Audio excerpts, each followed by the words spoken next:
ദൈവത്തിൻ്റെ പരിശുദ്ധമായ നാമം വാഴ്ത്തപ്പെടുമാറാകട്ടെ. ഈ കൂടിവരവിൽ തിരുവെഴുത്ത് സംസാരിപ്പാൻ ദൈവമൊരുക്കിയ അവസരങ്ങൾക്കായി കർത്താവിന് നന്ദി പറയുന്നു. കർത്താവിൻ്റെ ദാസൻ ജോൺ തോമസ് പാസ്റ്റർ തൻ്റെ കൂട്ടായ്മയിലുള്ള പ്രിയപ്പെട്ടവരെയൊക്കെ ഓർത്ത് കർത്താവിന് സ്തോത്രം ചെയ്യുന്നു. ദൈവത്തിൻ്റെ വചനം അല്പസമയം നമ്മൾ ധ്യാനിക്കുന്നത് അത് നമ്മുടെ ജീവിതത്തിലെ ഏറ്റവും അനുഗ്രഹത്തിന് കാരണമായി തീരട്ടെ. ദൈവത്തിൻ്റെ വചനം സ്വർഗത്തിൽ എന്നേക്കും സ്ഥിരമായിരിക്കുന്ന വചനമാണ്.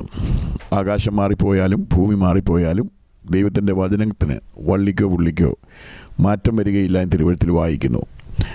പിതാവാം ദൈവത്തിന് എത്രമാത്രം ശക്തിയുണ്ടോ, പുത്രനാം ദൈവത്തിന് എത്രമാത്രം ശക്തിയുണ്ടോ, പരിശുദ്ധാത്മാ ദൈവത്തിന് എത്രമാത്രം ശക്തിയുണ്ടോ, അത്രയും ശക്തി ദൈവത്തിൻ്റെ വചനത്തിന് ഉണ്ട്.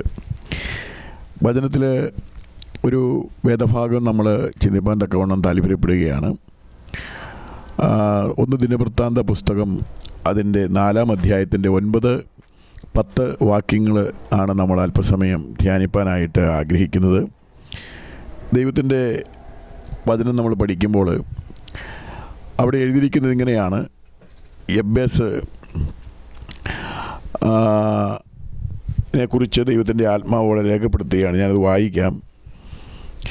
യബ്ബേസ് തൻ്റെ സഹോദരന്മാരെക്കാൾ ഏറ്റവും മാന്യനായിരുന്നു.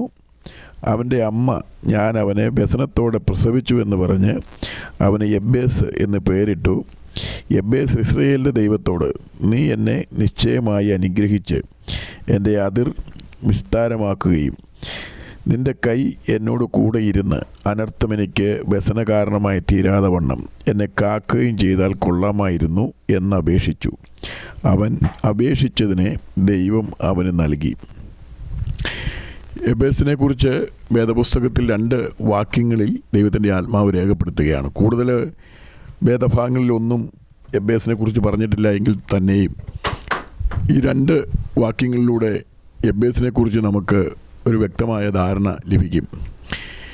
ആ പേര് അവൻ്റെ അമ്മ ആണ് ഇട്ടതെന്ന് തിരുവെഴുത്തിൽ എഴുതിയിട്ടുണ്ട്. ദൈവത്തിൻ്റെ വചനം ഇങ്ങനെ പറയുന്നു: അവൻ്റെ അമ്മ അവനെ വ്യസനത്തോടെ പ്രസവിച്ചതുകൊണ്ട് അവൻ യബ്ബേസ് എന്ന് പേരിട്ടു. അതിൻ്റെ അർത്ഥം വ്യസനത്തിൻ്റെ പുത്രൻ എന്ന ആശയമാണ് ആ പേരിന്. ദൈവത്തിൻ്റെ വചനം നമ്മൾ പഠിക്കുമ്പോൾ തിരുവെഴുത്തിൽ തൻ്റെ ഭക്തന്മാരെക്കുറിച്ച് ദൈവത്തിൻ്റെ പരിശുദ്ധാത്മാവ് ഓരോ കമൻറ്റുകൾ പറഞ്ഞിട്ടുണ്ട്. അബ്രഹാം ദൈവത്തിൻ്റെ പിതാവായിരിക്കുന്ന അഥവാ വിശ്വാസികളുടെ പിതാവായിരിക്കുന്ന അബ്രഹാമിനെ കുറിച്ച് ദൈവം പറഞ്ഞിരിക്കുന്നത് ദൈവത്തിൻ്റെ സ്നേഹിതനെന്നാണ് അബ്രഹാമിനെ വിളിച്ചിരിക്കുന്നത്. യഹോവയുടെ സഹിത്വം തൻ്റെ ഭക്തന്മാർക്കുണ്ടാകും, അവൻ തൻ്റെ നിയമം അവരെ അറിയിക്കുമെന്നാണ്. അബ്രഹാമിനോടുള്ള ബന്ധത്തിൽ ഒരു സ്നേഹിതനോട് എങ്ങനെ സംസാരിക്കുമോ എന്നതുപോലെ ദൈവം അബ്രഹാമിനോട് സംസാരിച്ചുവെന്ന് തിരുവെഴുത്തിൽ നമുക്ക് കാണുവാനായിട്ട് കഴിയും. തൻ്റെ സഹോദരപുത്രനായ ലോത്ത് പാർത്തിരുന്ന സോദോം ഗൊമോറ തീയും ഗന്ധവും ഇറക്കി അത് ദഹിപ്പിക്കുവാൻ ദൈവം തീരുമാനിക്കുമ്പോൾ ഈ വിവരം ദൈവം അബ്രഹാമിനോട് പറയുകയാണ്. അബ്രഹാം തൻ്റെ സഹോദരപുത്രനായ ലോത്തിനെ വേണ്ടി ദൈവസന്നിധിയിൽ മധ്യസ്ഥ അണയ്ക്കുന്ന കാണുവാൻ കഴിയും. അബ്രഹാം ചോദിക്കുന്നൊരു ചോദ്യമുണ്ട് ദൈവത്തോട്: 50 നീതിമാന്മാരുണ്ടെങ്കിൽ നീ ആ പട്ടണത്തെ നശിപ്പിക്കുമോ? ദൈവം പറയുകയാണ് ഇല്ല. അങ്ങനെ അബ്രഹാം പറയുന്നുണ്ട് 40, 30, 20, 10. അവസാനം പറയുകയാണ് 10 നീതിമാന്മാരുണ്ടെങ്കിൽ ഈ പട്ടണത്തെ നശിപ്പിക്കുമോ? ദൈവം അബ്രഹാമിനോട് പറഞ്ഞത് 10 നീതിമാന്മാരുണ്ടെങ്കിൽ ഈ 2 പട്ടണത്തെ നശിപ്പിക്കുകയില്ല എന്നാണ് ദൈവം പറഞ്ഞത്. അതിനുശേഷം അബ്രഹാം ഒരു സംഖ്യ ദൈവത്തോട് പറയുന്നില്ലെങ്കിലും ദൈവത്തിൻ്റെ സന്നിധിയിൽ അഥവാ അബ്രഹാമിൻ്റെ കൂടാരത്തിൽ പോയി അബ്രഹാം പ്രാർത്ഥിച്ചു എന്ന് നമുക്ക് മനസ്സിലാക്കാൻ കഴിയും. തിരുവെഴുത്ത് പറയുന്നത് അബ്രഹാമിനെ ഓർത്തിട്ട് ദൈവം ലോത്തിനെ വിടുവിച്ചുവെന്നാണ്. അതിൻ്റെ അർത്ഥം ദൈവത്തിൻ്റെ സന്നിധിയിൽ മധ്യസ്ഥ അണയ്ക്കുന്ന വ്യക്തിത്വം അഥവാ ദൈവസന്നിധിയിൽ പ്രാർത്ഥിക്കുന്ന വ്യക്തിയായിരുന്നു അബ്രഹാം. അങ്ങനെ പ്രാർത്ഥിച്ച അബ്രഹാമിനെ മറച്ചുവെച്ച്, അല്ലെങ്കിൽ ദൈവത്തിൻ്റെ സ്നേഹിതനായ അബ്രഹാമിനെ മറച്ചുവെച്ച് ഞാൻ ഒരു കാര്യം ചെയ്യുകയില്ല എന്നാണ് ദൈവം അവിടെ പറയുന്നത്. ദൈവത്തെ സേവിക്കുന്ന ദൈവമക്കൾ അറിഞ്ഞിരിക്കണം, ദൈവസന്നിധിയിൽ നാം പ്രാർത്ഥിക്കുന്ന ഒരു വ്യക്തിയാണെങ്കിൽ, ദൈവമുഖം അന്വേഷിക്കുന്ന വ്യക്തിയാണെങ്കിൽ നിശ്ചയമായും ആ വ്യക്തി അറിയാതെ ആ ഭവനത്തിൽ ഒരനർത്ഥ സംഭവം ദൈവം അനുവദിക്കുന്നില്ല. ആ വ്യക്തിയുടെ ജീവിതത്തിലോ അവർ കൂടുന്ന കൂട്ടായ്മകളിലോ ആ ദേശത്തോ ഒരനർത്ഥമുണ്ടാകണമെങ്കിൽ ആ വ്യക്തി അറിയാതെ അതൊക്കെ മറച്ചു വെച്ച് ദൈവം ഒരു കാര്യം ചെയ്യുകയില്ല. തിരുവെഴുത്ത് പറയുന്നു, യഹോവയുടെ സഹിത്വം തൻ്റെ ഭക്തന്മാർക്കുണ്ടാകും, അവൻ തൻ്റെ നിയമം അവരെ അറിയിക്കുമെന്നാണ്. എന്നാൽ മോശയെക്കുറിച്ച് തിരുവെഴുത്ത് പറഞ്ഞിരിക്കുന്നത്, ദൈവത്തിൻ്റെ ആത്മാവ് മോശയെ വിളിച്ചിരിക്കുന്ന കമൻ്റ് ഇതാണ്: ഭൂമിയിലുള്ള സകല മനുഷ്യരെക്കാളും മോശ സൗമ്യനായിരുന്നുവെന്നാണ്. നമുക്കറിയാം, മോശ ന്യായപ്രമാണത്തിൻ്റെ കർത്താവാണ്. എന്നാൽ കൃപയുടെ കർത്താവായിരുന്ന യേശുവും താന് സൗമ്യനായിരുന്നു എന്നുള്ളതാണ് യേശുവിനെക്കുറിച്ചുള്ള വിശേഷതയും. രോമം കത്തിരിക്കുന്നവരുടെ മുൻപിൽ മിണ്ടാതിരിക്കുന്ന ആടിനെ പോലെ, അഥവാ കുഞ്ഞാടിനെ പോലെ അവൻ്റെ താഴ്ചയിൽ അവന് ന്യായം കിട്ടാതെ പോയി തിരുവെഴുത്തിൽ എഴുതിയിട്ടുണ്ട്. പീലാത്തോസ് യേശുവിനോട് പറയുന്ന കാര്യമുണ്ട്: നിന്നെ ക്രൂശിക്കുവാനും വിട്ടയക്കുവാനും എനിക്ക് അധികാരമുണ്ട്. യേശുവിനെ കുറിച്ചുള്ള, അഥവാ ജനങ്ങൾ യേശുവിനെതിരെ സംസാരിക്കുമ്പോൾ പീലാത്തോസ് പറയുക, നീ എന്നോട് പറയുക, നിന്നെ ക്രൂശിക്കുവാനും വിട്ടയക്കുവാനും എനിക്ക് അധികാരമുണ്ടെന്ന് പറയുമ്പോൾ യേശു പറഞ്ഞത്, പീലാത്തോസെ, നിനക്കെന്നെ വിട്ടയക്കുവാൻ താല്പര്യമുണ്ടെങ്കിലും മേളിൽ നിന്ന് ലഭിച്ചിട്ടല്ലാതെ എൻ്റെ മേൽ നിനക്കൊരധികാരവുമില്ല. ഇല്ല, നിനക്കെന്നെ ക്രൂശിക്കാനാണ് താല്പര്യമെങ്കിലും മേളിൽ നിന്ന് ലഭിച്ചിട്ടല്ലാതെ നിനക്കെന്നെ ക്രൂശിക്കുവാനും കഴിയുകയില്ല. യേശു പറഞ്ഞതിൻ്റെ താല്പര്യം എന്ത് സംഭവിക്കണമെങ്കിലും അത് സ്വർഗം അനുവദിക്കണമെന്നാണ്. അതുകൊണ്ടാണ് യേശു പീലാത്തോസിനോടൊന്നും തൻ്റെ ക്രൂശുമായി ബന്ധപ്പെട്ട് മറ്റുള്ളവർ തന്നെ ക്രൂശിക്കണമെന്ന് ആർക്കുമ്പോൾ യേശു മൗനമായിരിക്കുവാനുള്ള കാരണം. ഇന്ന് ഈ വചനം കേൾക്കുന്ന പ്രിയപ്പെട്ടവരോട് പറയുവാനുള്ളത്, നമ്മുടെ ജീവിതത്തിലാണെങ്കിലും ദൈവം അനുവദിക്കാതെ ഒന്നും സംഭവിക്കുന്നില്ല. തിരുവെഴുത്ത് പറയുന്നു, നമ്മുടെ തലയിലെ ഒരു രോമമെങ്കിലും നിലത്ത് വീഴണമെങ്കിൽ അതിൽ ദൈവത്തിൻ്റെ അറിവ്, ദൈവത്തിൻ്റെ അനുവാദം വേണമെന്ന്. അങ്ങനെയാണെങ്കിൽ നമ്മളെ ഒരാൾ സ്നേഹിക്കണമെങ്കിൽ അത് ദൈവം അനുവദിക്കണം. നമ്മളെ ഒരാൾ ഉപദ്രവിക്കണമെങ്കിൽ അത് ദൈവം അനുവദിക്കണം. ഈ ബോധം നമ്മളിൽ ഉണ്ടെങ്കിൽ മാത്രമേ നമ്മൾ ശകാരത്തിന് പകരം ശകാരിക്കാതെയും ഉപദ്രവത്തിന് എതിരെ നമ്മൾ തിരിച്ചുപദ്രവിക്കാതെയും ഏത് സാഹചര്യങ്ങളിലും മൗനമായിരിക്കണം കഴിയണമെങ്കിൽ നമുക്ക് ഈ ബോധം നമ്മുടെ ജീവിതത്തിലുണ്ടാകണം. ദൈവം അറിയാതെ നമ്മുടെ ജീവിതത്തിൽ ഒന്നും സംഭവിക്കുന്നില്ല. സകലതും ദൈവത്തിൻ്റെ അറിവോടും ദൈവത്തിൻ്റെ സമ്മതത്തോടും കൂടി മാത്രമേ ഒരു ഭക്തൻ്റെ ജീവിതത്തിൽ എന്തെങ്കിലും സംഭവിക്കുന്നുള്ളൂ. ദൈവത്തിൻ്റെ വചനം നമ്മൾ പഠിക്കുമ്പോൾ മോശ ഭൂമിയിലുള്ള സകല മനുഷ്യനേക്കാളും സൗമ്യനായിരുന്നു എന്ന് കാണുവാനായിട്ട് കഴിയും. തൻ്റെ ശുശ്രൂഷ മേഖലകളിൽ തനിക്കെതിരെ കല്ലുകളെടുത്ത സന്ദർഭങ്ങളുണ്ട്, തനിക്കെതിരെ ജനം തിരിഞ്ഞ സന്ദർഭങ്ങളുണ്ട്. തൻ്റെ സഹോദരി മിരിയാം, അതുപോലെ അഹ്റോൻ തനിക്കെതിരെ തിരിഞ്ഞ സന്ദർഭമുണ്ട്. ഈ സന്ദർഭങ്ങളിലെല്ലാം മോശ സൗമ്യതയോടെ അത് കാണുവാനായിട്ട് കഴിഞ്ഞത് മുഖാന്തരം തനിക്കെതിരെ തിരിഞ്ഞവരെ സ്വർഗം തന്നെ അതിനെതിരെ തൻ്റെ കരം ചലിപ്പിക്കുവാനായി ഇടയായി എന്ന് തിരുവെഴുത്തിൽ രേഖപ്പെടുത്തിയിട്ടുണ്ട്. ദൈവം നമുക്ക് വേണ്ടി പ്രവർത്തിക്കണമെങ്കിൽ നാം ദൈവസന്നിധിയിൽ ഏതൊരു സാഹചര്യത്തിലും മൗനം പാലിക്കുവാനായിട്ട് അല്ലെങ്കിൽ സൗമ്യത നിലനിർത്തുവാൻ കഴിയുമ്പോഴാണ് ദൈവം നമുക്ക് വേണ്ടി എഴുന്നേൽക്കുന്നത്.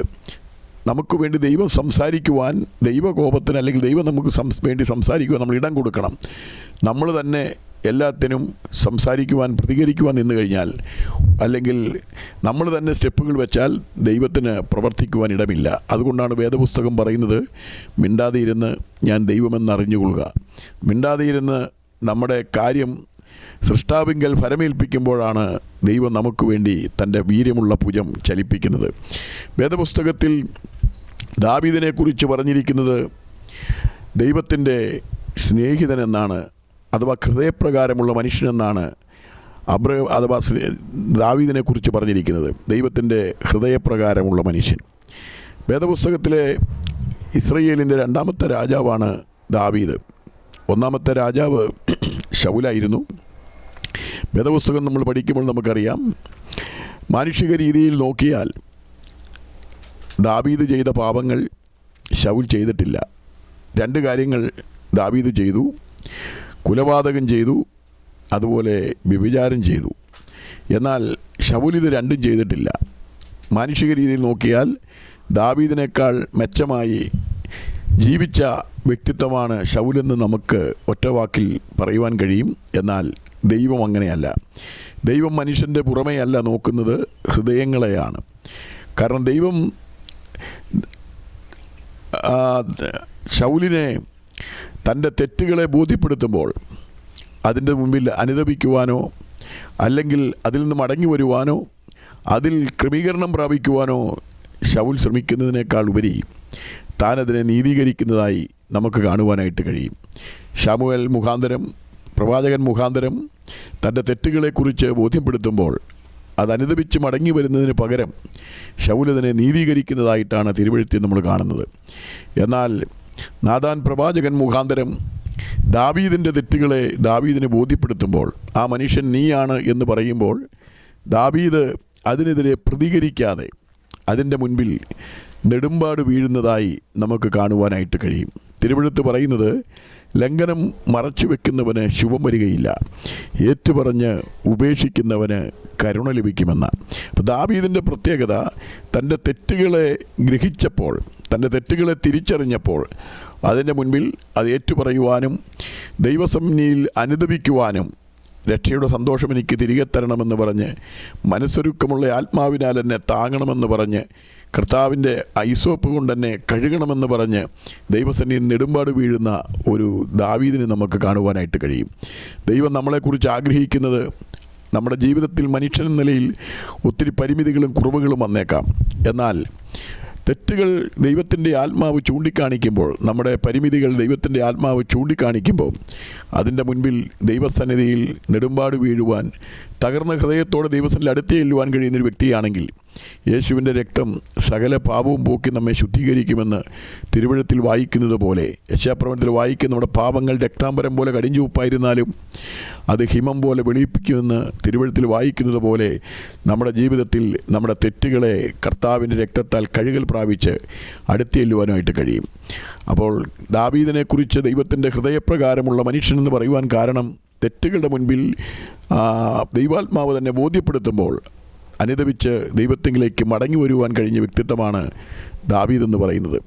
അങ്ങനെ വേദപുസ്തകത്തിൽ ഓരോ വ്യക്തിയെക്കുറിച്ചും ദൈവത്തിൻ്റെ ആത്മാവ് പറഞ്ഞിരിക്കുന്ന കമൻറ്റുകൾ, നമ്മൾ അബ്രഹാമിനെക്കുറിച്ച് പറഞ്ഞു. അവിടെ അബ്രഹാമിനെക്കുറിച്ച് പറഞ്ഞിരിക്കുന്നത് വിശ്വാസികളുടെ പിതാവായ അബ്രഹാം ദൈവത്തിൻ്റെ സ്നേഹിതനും ദൈവം വിളിച്ചു. അതുപോലെ നമ്മൾ അടുത്ത് ചിന്തിച്ചത് മോശയെക്കുറിച്ചാണ്. ഭൂമിയിലുള്ള സകല മനുഷ്യനേക്കാളും മോശ സൗമ്യനായിരുന്നു, ദൈവത്തിൻ്റെ ആത്മാവ് പറഞ്ഞു. ദാവീദിനെക്കുറിച്ച് പറയും ദൈവത്തിൻ്റെ ഹൃദയപ്രകാരമുള്ള മനുഷ്യൻ എന്ന് പറഞ്ഞു. എന്നാൽ അതിൽ നിന്ന് വ്യത്യസ്തമായി ദൈവം ദാനിയേലിനെ വിളിച്ചിരിക്കുന്നത് ഏറ്റവും പ്രിയ പുരുഷനായ ദാനിയേൽ എന്നാണ്. കാരണം ദാനിയേൽ തൻ്റെ ജീവിതത്തിൻ്റെ പ്രതിസന്ധികളിലൊക്കെ മാത്രമല്ല, തൻ്റെ ജീവിതത്തിൽ താൻ യെരൂശലേമിന് നേരെ കിളിവാതിലുകൾ തുറന്നിട്ട് ദൈവസന്നിധിയിൽ പ്രാർത്ഥനയ്ക്ക് മുഴങ്കാൽ മടക്കുന്ന വ്യക്തിത്വമായിരുന്നു ദാനിയേൽ എന്ന് കാണുവാൻ കഴിയും. തനിക്കെതിരെ രേഖ എഴുതിയിരിക്കുന്നു എന്ന് കണ്ടപ്പോൾ, സിംഹക്കൂട്ടിൽ താൻ കടന്നു പോകേണ്ടി വരും എന്ന് തിരിച്ചറിഞ്ഞപ്പോൾ മാത്രമല്ല, മേത്യരുടെയും പാർസികളുടെയും നീക്കം വരാത്ത നിയമത്താൽ ദാനിയേലിനെതിരെ രേഖ എഴുതിയപ്പോൾ തിരുവെഴുത്ത് നമ്മൾ പഠിക്കുന്നത്, മുൻപ് പ്രാർത്ഥിച്ചു വന്നതുപോലെ തന്നെ ദാനിയേൽ യെരൂശലേമിന് നേരെ കിളിവാതിലുകൾ തുറന്നിട്ട് പ്രാർത്ഥിച്ചുവെന്ന്. 5 രാജാക്കന്മാരുടെ കാലഘട്ടങ്ങളിൽ ദാനിയേൽ ജീവിച്ചിരുന്നു. നമുക്കറിയാം, നെബൂഖദ്നേസർ, ബെൽശസ്സർ, കോരേശ്, ദരിയാവേശ്, അസ്തകഷ്ട രാജാവ്, ഇങ്ങനെയുള്ള രാജാക്കന്മാരുടെ കാലഘട്ടങ്ങളിലൊക്കെ താൻ ജീവിച്ചിരുന്നെങ്കിലും തിരുവെഴുത്തിൽ ഇങ്ങനെയാണ് പറയുന്നത്, ഈ 5 രാജാക്കന്മാരുടെ കാലഘട്ടങ്ങളിൽ താൻ സിംഹക്കൂട്ടിൽ വരെയും പോകേണ്ട സാഹചര്യം ഉണ്ടായിട്ടുണ്ട്. എന്നാൽ തിരുവെഴുത്ത് പറയുന്നു, ഈ 5 രാജാക്കന്മാരുടെ കാലഘട്ടങ്ങളിലും ദാനിയേൽ ശുഭപ്പെട്ടിരുന്നുവെന്നാണ്.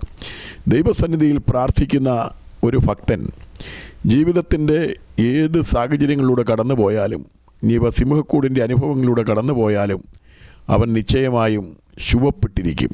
കാരണം യോസേഫിനെക്കുറിച്ച് തിരുവെഴുത്തിൽ നമ്മൾ വായിക്കുന്നത് പൊട്ടക്കിണറ്റിലും പോത്തിപ്പൻ്റെ ഭവനത്തിലെ പ്രതികൂല സാഹചര്യങ്ങളിലും അതുപോലെ കാരാഗൃഹത്തിലും എല്ലാം കടന്നുപോയ യോസേഫിനെക്കുറിച്ച് ദൈവാത്മാവ് എഴുതിയിരിക്കുന്നത് ദൈവം അവനോട് കൂടെ ഇരുന്നത് കൊണ്ട് അവൻ കൃതാർത്ഥനായി എന്നുള്ളതാണ്. അപ്പോൾ പൊട്ടക്കിണറ്റിൽ അഥവാ സിംഹത്തിൻ്റെ കൂട്ടിൽ ദാനിയേൽ കടന്നുപോയെങ്കിലും ദാനിയേൽ ഒറ്റയ്ക്കല്ല, ദൈവം അവനോട് കൂടെ ഉണ്ടായിരുന്നു.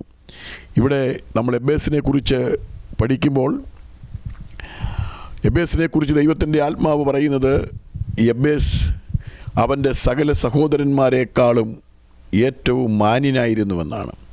അവൻ്റെ അമ്മയാണ് അവന് പേരിട്ടത്. ആ എബേസ് എന്ന് പറയുന്ന പേരിൻ്റെ അർത്ഥം വ്യസനത്തിൻ്റെ പുത്രൻ എന്നാണ്. എന്നാൽ യബ്ബേസ് തിരുവഴുത്തിൽ ഇങ്ങനെ നമുക്ക് കാണുവാൻ കഴിയും. തന്നെ ആ പേര് വിളിക്കുമ്പോൾ, മാതാവ് വിളിക്കുമ്പോൾ, മറ്റുള്ളവർ വിളിക്കുമ്പോഴെല്ലാം വ്യസനത്തിൻ്റെ പുത്രൻ, അവൻ്റെ ജീവിതത്തിൽ എന്നും ഒരു വ്യസനമായി ജീവിതം അവസാനിക്കും എന്ന് മറ്റുള്ളവർ വിധി എഴുതിയപ്പോൾ, തൻ്റെ അമ്മ അങ്ങനെ ചിന്തിച്ചപ്പോൾ അതിനെ മാറ്റി എഴുതുവാൻ കഴിയുന്ന ഇസ്രയേലിൻ്റെ ഒരു ദൈവമുണ്ടെന്ന് താൻ വിശ്വസിക്കുവാനിടയായിത്തീർന്നു. അവിടെ നമ്മൾ വായിക്കുന്നത് ഇങ്ങനെയാണ്: യബ്ബേസ് ഒരു വ്യസനപുത്രനായി തീരുവാൻ താൻ അനുവദിച്ചില്ല. ആ തൻ്റെ വ്യസനത്തിൻ്റെ അഥവാ തൻ്റെ ഈ പ്രതിസന്ധിയിൽ നിന്ന് തന്നെ ഉത്തരിക്കുവാൻ കഴിയുന്ന ദൈവത്തിൽ താൻ ആശ്രയിച്ചു. തിരുവഴുത്തിൽ ഇങ്ങനെ എഴുതിയിട്ടുണ്ട്: യബ്ബേസ് അവൻ്റെ സകല സഹോദരന്മാരെക്കാളും ഏറ്റവും മാന്യനായിരുന്നുവെന്ന് ദൈവാത്മാ പറയുവാനുള്ള കാരണം മറ്റൊന്നുമല്ല, അവൻ ഇസ്രയേലിൻ്റെ ദൈവത്തോട് പ്രാർത്ഥിച്ചു. അപ്പോൾ ദൈവസന്നിധിയിൽ പ്രാർത്ഥിക്കുന്നവനെ ദൈവം ഏറ്റവും മാന്യനായിട്ടാണ് കാണുന്നത്. അവൻ പ്രാർത്ഥിച്ചതാണ്: നീ എന്നെ നിശ്ചയമായും അനുഗ്രഹിക്കണം, എൻ്റെ അനർത്ഥം എനിക്ക് വ്യസനകാരണമായി തീരരുത്, എൻ്റെ അതിരുകളെ വിശാലമാക്കണം. ഈ 3 കാര്യങ്ങളാണ് യബ്ബേസ് ദൈവത്തോട് പ്രാർത്ഥിച്ചത്. തിരുവെഴുത്ത് പറയുന്നു, യബ്ബേസ് അപേക്ഷിച്ചതിനെ ദൈവം അവന് നൽകിയെന്നാണ്. നീ എന്നെ നിശ്ചയമായും അനുഗ്രഹിക്കണമെന്നാണ് യബ്ബേസ് പറഞ്ഞത്. ദൈവത്തെ സേവിക്കുന്ന ദൈവമക്കളെ, ദൈവത്തിൻ്റെ സന്നിധിയിൽ അടുത്തു വരുന്ന ഏതൊരു വ്യക്തിയെയും ദൈവം അനുഗ്രഹിപ്പാൻ ശക്തനായ ദൈവമാണ്. വേദപുസ്തകത്തിൽ അനുഗ്രഹിക്കണമെന്ന് പറഞ്ഞ് പ്രാർത്ഥിച്ച നിരവധി ആളുകളെ വേദപുസ്തകം കാണുവാൻ കഴിയും. യാക്കോബ് ദൈവത്തിൻ്റെ സന്നിധിയിൽ നമ്മൾ വായിക്കുന്നത്, താൻ യാബോക്ക് കടവിൻ്റെ തീരത്ത് വെച്ച് നീ എന്നെ അനുഗ്രഹിച്ചല്ലാതെ ഞാൻ നിന്നെ വിടുകയില്ല എന്നാണ് പ്രാർത്ഥിച്ചത്. ദൂതനുമായി മല്ലുപിടിച്ചു എന്ന് പറയുമ്പോൾ ഹോശേപ്രവചനത്തിൽ വായിക്കുന്നത് കരഞ്ഞപേക്ഷിച്ചുവെന്നാണ്. ഈ യാക്കോബിൻ്റെ അനുഗ്രഹം എന്ന് പറയുന്നത് തനിക്ക് ഭൗതികമായ ഒരു അനുഗ്രഹത്തെക്കുറിച്ചല്ല. ഭാര്യയെയും മക്കളെയും ദാസിദാസന്മാരെയും തൻ്റെ സമ്പത്ത്, മൃഗസമ്പത്തൊക്കെ 2 കൂട്ടം അതെല്ലാം അക്കരെ കടത്തിയതിന് ശേഷം ഒറ്റയ്ക്ക് ദൈവസന്നിധിയിൽ പ്രാർത്ഥിക്കുകയാണ്.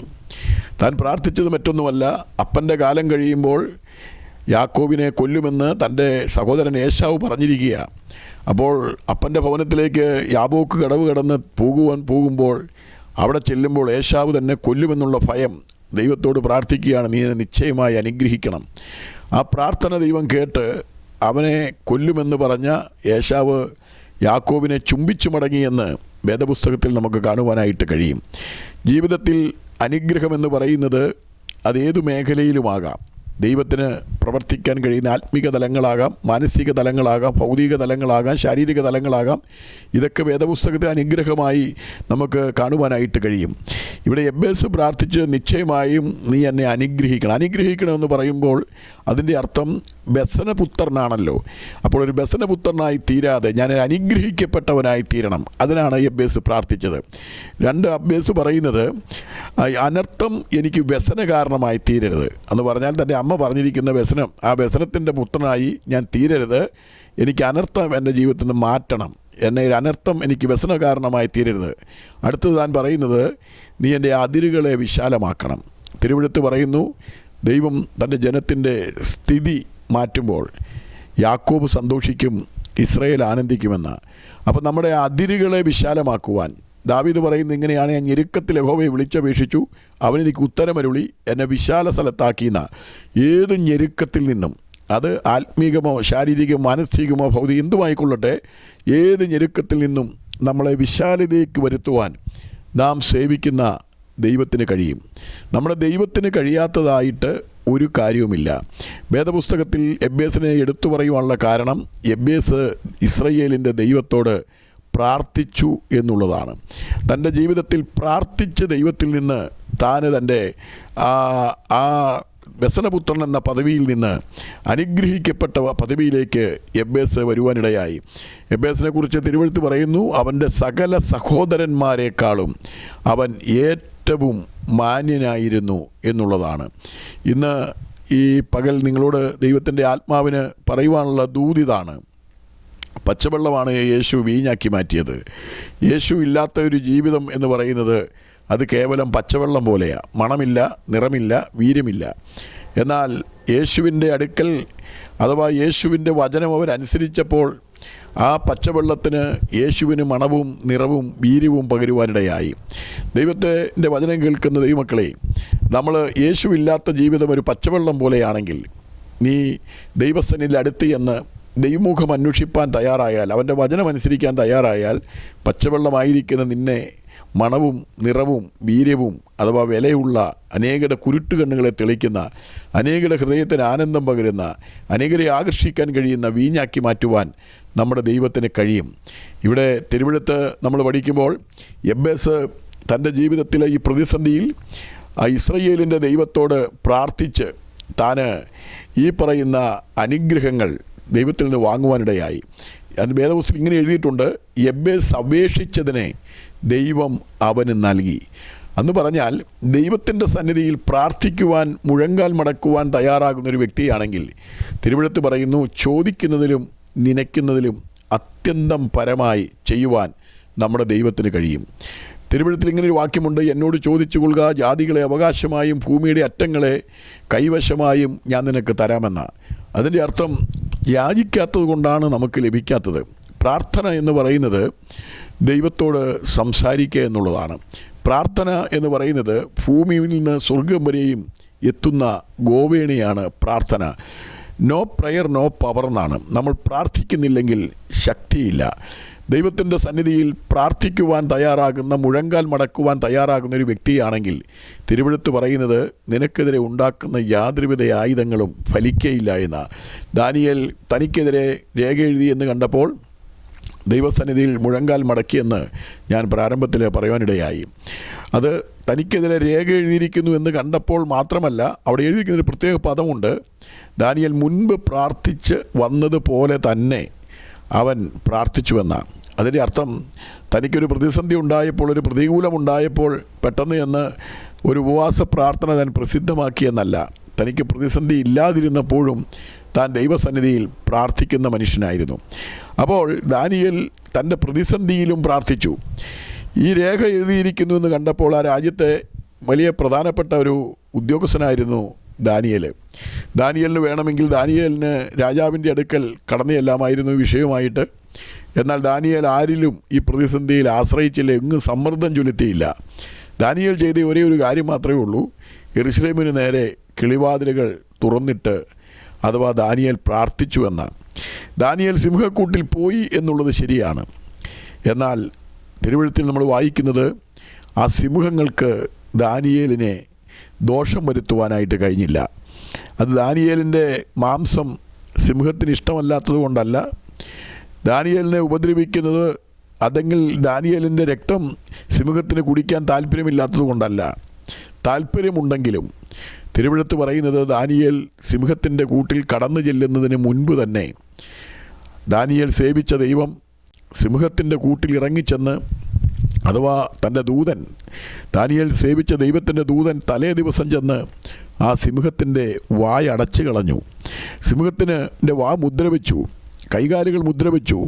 അതുകൊണ്ട് ദാനിയേലിനെതിരെ സിംഹങ്ങൾക്ക് ചലിക്കാൻ കഴിഞ്ഞില്ല, വാ തുറക്കുവാൻ കഴിഞ്ഞില്ല, തൻ്റെ കരങ്ങൾ ചലിപ്പിക്കുവാൻ കഴിഞ്ഞില്ല. എന്താ കാരണം? ദാനിയേലിന് വേണ്ടി തലേ ദിവസം ചെന്ന ദൈവത്തിൻ്റെ ദൂതൻ സിംഹങ്ങളുടെ വായും കൈകാലുകളൊക്കെ മുദ്രവെച്ചു, ചലിപ്പിക്കാൻ കഴിഞ്ഞില്ല. ഞാൻ പറഞ്ഞു വരുന്നതിൻ്റെ താല്പര്യം, ദൈവസന്നിധിയിൽ പ്രാർത്ഥിക്കുന്ന ഒരു ദൈവത്തിലാണ് നീയെങ്കിൽ, ദൈവസന്നിധിയിൽ മുഴങ്കാൽ മടക്കുന്ന ഒരു ദൈവത്തിലാണെങ്കിൽ, തിരുവെഴുത്ത് പറയുന്നത് ദാനിയേൽ തൻ്റെ ജീവിതത്തിൻ്റെ എല്ലാ കാലഘട്ടങ്ങളിലും 5 രാജാക്കന്മാരുടെ കാലഘട്ടങ്ങളിൽ ജീവിച്ചിരുന്നപ്പോഴും അവൻ ശുഭപ്പെട്ടിരുന്നത് പോലെ ഏത് സാഹചര്യങ്ങളിലും നീ ശുഭപ്പെട്ടിരിക്കും. നിനക്കെതിരെ ഒരു വിരൽ നിൻ്റെ പ്രതിയോഗിക്ക് ചലിപ്പിക്കണമെങ്കിൽ ദൈവം അറിയാതെ ചലിപ്പിക്കാൻ കഴിയത്തില്ല.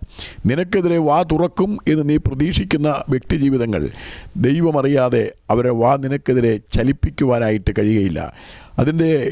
അതിൻ്റെ അർത്ഥമെന്തെന്ന് ചോദിച്ചു കഴിഞ്ഞാൽ, നാം ദൈവത്തെ സേവിക്കുമ്പം, ദൈവസന്നിധിയിൽ പ്രാർത്ഥിക്കുമ്പം നീ ദൈവത്തിന് ഏറ്റവും വിലയേറിയവനാണ്. തിരുവെഴുത്ത് പറയുന്നത്, അബ്രഹാമിനോട് ദൈവം പറയുന്നുണ്ട്, ഉൽപ്പത്തി പുസ്തകം 15 വായിക്കുന്നത്, അബ്രഹാമേ നീ ഭയപ്പെടേണ്ട, ഞാൻ നിൻ്റെ പരിചയം അതിമഹത്തായ പ്രതിഫലവുമാകുന്നുവെന്ന. എന്താണ് അബ്രഹാമിനോട് ദൈവം അങ്ങനെ പറയാൻ കാരണം? അബ്രഹാം 14-ാം അധ്യായത്തിൽ നമുക്കറിയാം, 4 രാജാക്കന്മാർ 5 രാജാക്കന്മാരുമായി യുദ്ധമുണ്ടാകുമ്പോൾ തൻ്റെ സഹോദരപുത്രനായ ലോത്തിനെ അവർ പിടിച്ചുകൊണ്ടുപോകുന്നൊരു ഭാഗമുണ്ട്. അങ്ങനെ പിടിച്ചുകൊണ്ടുപോകുമ്പോൾ അബ്രഹാം 318 അഭ്യാസികളുമായി ചെന്ന് ഈ രാജാക്കന്മാരെ കീഴ്പ്പെടുത്തി ലോത്തിനെയും തനിക്കുള്ളവരെയും ലോത്തിനുള്ള സകലതുമായി വിടുവിച്ചു കൊണ്ടുവരുവാനിടയായി. എന്നാൽ 15-ാം അധ്യായത്തിലേക്ക് വരുമ്പോൾ ഈ യുദ്ധം ചെയ്ത് ഇവരെ കീഴ്പ്പെടുത്തി ലോത്തിനെയും കൂട്ടരെയും കൊണ്ടുവന്നെങ്കിലും അബ്രഹാം മാനുഷിക രീതിയിൽ ഇനിയും ഈ രാജാക്കന്മാർ വന്ന് തന്നെ ഉപദ്രവിക്കുമോ എന്നുള്ളൊരു ഭയം അബ്രഹാമിനുണ്ടായതായി നമുക്ക് ആ ഭാഗത്ത് കാണുവാൻ കഴിയും. എന്നാൽ 15-ാം വാക്യത്തിൽ ദൈവം അബ്രഹാമിനോട് പറയുകയാണ്, അബ്രഹാമേ, നീ ഭയപ്പെടേണ്ട, ഞാൻ നിൻ്റെ പരിചയമാണ്, ഞാൻ നിൻ്റെ അതിമഹത്തായ പ്രതിഫലമാണ്. എന്താണ് പരിച? ശത്രുവിൻ്റെ ഏതായുധത്തെയും തടുക്കുവാൻ കഴിയുന്ന, തടഞ്ഞു നിർത്തുവാൻ കഴിയുന്നതാണ് പരിച എന്ന് പറയുന്നത്. ദൈവത്തിൻ്റെ വചനം നമ്മൾ പഠിക്കുമ്പോൾ ദൈവം അബ്രഹാമിനോട് പറഞ്ഞതിൻ്റെ സാരം ഇതാണ്: നീ ഭയപ്പെടേണ്ട, ഞാൻ നിൻ്റെ പരിചയമായി, അഥവാ ഞാൻ നിൻ്റെ മറവായി, ഞാൻ നിൻ്റെ മുൻപിലുണ്ടാകും. ശത്രുവിൻ്റെ തീയമ്പുകൾ എൻ്റെ ശരീരത്തിൽ പ്രവേശിച്ചതിന് ശേഷം മാത്രമേ നിൻ്റെ ശരീരത്തിൽ പ്രവേശിക്കുകയുള്ളൂ. ദൈവം അങ്ങനെയുള്ള വാഗ്ദത്തമാണ് അബ്രഹാമിന് കൊടുക്കുന്നത്. ദൈവത്തെ വിശ്വസ്തയോടെ സേവിക്കുന്ന നീ ദൈവത്തിൻ്റെ ഒരു സ്നേഹിതനാണെങ്കിൽ, നീ ദൈവത്തിൻ്റെ ഹൃദയപ്രകാരമുള്ളൊരു മനുഷ്യനാണെങ്കിൽ, നീ ഒരു ദൈവത്തിൻ്റെ വചനത്തിൽ വായിക്കുന്നത് പോലെ സകല മനുഷ്യരെക്കാൾ സൗമ്യനായുള്ളൊരു മനുഷ്യനാണെങ്കിൽ, തിരുവഴുത്തിൽ നമ്മൾ വായിക്കുന്ന എബ്ബേസിനെ പോലെ പ്രാർത്ഥിക്കുന്ന ഒരു വ്യക്തി ജീവിതമാണെങ്കിൽ, അല്ലെങ്കിൽ ദാനിയേലിനെ പോലെ ദൈവസ്ഥലിൽ മുഴങ്കാൽ മടക്കുന്ന ഒരു വ്യക്തിയാണെങ്കിൽ, നീ ദൈവത്തിൻ്റെ പ്രിയ പുരുഷനായിരിക്കും.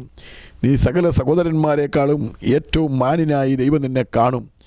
അബ്രഹാമിനെ പ്രൊട്ടക്റ്റ് ചെയ്തതുപോലെ, അല്ലെങ്കിൽ ദാനിയേലിനെ ദൈവം സുരക്ഷിതമായി സൂക്ഷിച്ചതുപോലെ, അല്ലെങ്കിൽ എബ്ബേസിൻ്റെ ജീവിതത്തിലെ ആ വ്യസനം മാറ്റി അവനെ വിശാലതയിലേക്ക് ദൈവം നടത്തിയതുപോലെ, ഇന്ന് ഈ രാത്രിയിൽ നമ്മളെയും ആദരിക്കുവാൻ, നമ്മുടെ മുഖത്തെയും ആദരിക്കുവാൻ, നമ്മുടെ സ്ഥിതിക്കും മാറ്റം വരുത്തുവാൻ, നമ്മളെ വിശാലതയിലേക്ക് വഴി നടത്തുവാൻ, നമ്മുടെ ജീവിതത്തിൻ്റെ ഏതു മേഖലയിലാണോ നമ്മളെ അനുഗ്രഹിക്കേണ്ടത് ആ അനുഗ്രഹത്തിലേക്ക് നമ്മളെ വഴി നടത്തുവാൻ എബ്ബേസിനെ മാനിച്ച ദൈവം നമ്മുടെയും മുഖത്തെ ആദരിക്കുവാൻ മതിയായവനാണെന്ന് ഇന്ന് പറഞ്ഞുകൊണ്ട് ഞാൻ എൻ്റെ ഈ വാക്കുകളെ നിർത്തുന്നു. ദൈവം നമ്മളെ ധാരാളമായി അനുഗ്രഹിക്കട്ടെ. സന്ദേശം കേട്ട എല്ലാ പ്രിയപ്പെട്ടവരും എബ്ബേസിനെ പോലെ ദൈവസന്നിധിയിൽ ഏറ്റവും മാന്യരായി തീരട്ടെ. ദൈവത്തിൽ ആശ്രയിച്ചുകൊണ്ട് അവന് അനുഗ്രഹങ്ങൾ പ്രാപിക്കുവാൻ, അല്ലെങ്കിൽ വിശാലതയിലേക്ക് വഴി നടത്തുവാൻ, അല്ലെങ്കിൽ ദൈവം അവൻ്റെ സ്ഥിതി മാറ്റിയതുപോലെ നമ്മുടെ ഈ സ്ഥിതി മാറ്റുവാൻ ദൈവത്തിൻ്റെ ആത്മാവ് സഹായിക്കട്ടെ എന്ന പ്രാർത്ഥനയോടെ വാക്കുകൾ നിർത്തുന്നു. God bless you all.